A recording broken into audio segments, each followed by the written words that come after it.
All right, well, the quote I chose was, "Growing up is losing some illusions in order to acquire others," by Virginia Woolf. And I pretty much chose this quote because I felt like I connected with this one the most. Basically, because I'm going through that transition. I feel like I'm going through a transition in my life where I'm growing up from going from that a kid, not a kid, but more like a teenager in high school to moving into college life, and I have more responsibilities now, and I have to be more independent, and basically just growing up and becoming more of an adult. And while I was growing up, I think the biggest person that influenced me the most was probably my mother. I mean, not that other people didn't inspire me a lot, like close people like my dad and stuff, but I just had a very close relationship with my mother. And yeah, she had the biggest impact on my life. So basically, growing up as a kid, she's always very supportive with school or sports. She always helped me with anything I needed help with, and she shaped a lot of my attitudes and behaviors for things that I the way I act now. So if I was sorry, hold on. Well, I just wanted to talk about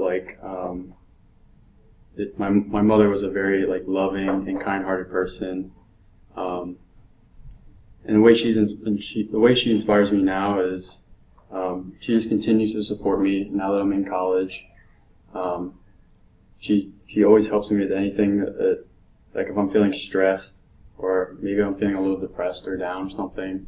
She's always there to help me, pick me up, and she's always been that constant in my life that has always helped me and guided me, and I think the main reason that she's always been there for me, and I can go to her whenever I need help, because back to what I just said, that she's a very loving and kind-hearted person, and she's been that way with pretty much anyone in her life, not just me, also my sister, but just around anyone. She's always been super nice to people, and I think that's something that's very inspiring.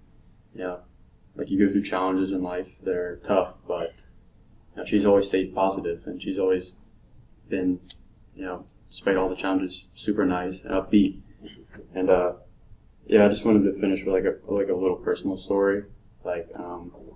Basically, when I was little, around 6 or 7, my parents ended up getting a divorce, which at the time I didn't really know what was going on, but I knew it was challenging for my mom to go through something like that, but she always stayed positive. She never got down on herself, and even though I was young, I didn't fully understand what was happening. I still grasped the concept of even though challenges hit you in life, you go through it's like a roller coaster. She always stayed positive, and I think that's one of the great things that inspired me the most about her. She always stayed positive, and that's helped me a lot in life to stay positive too. And she just inspired me a lot by teaching me those ways from growing up and till now that I'm in college. So yeah, sorry, I kind of forgot part of my thing, but I'm done now. Okay. That's right, 3:39. Is that what it says on there? See, I think there's something wrong with my phone. It's 4:10 now. I think it stops around 4. Probably. I don't know what happened with Sarah's. It was off for some reason.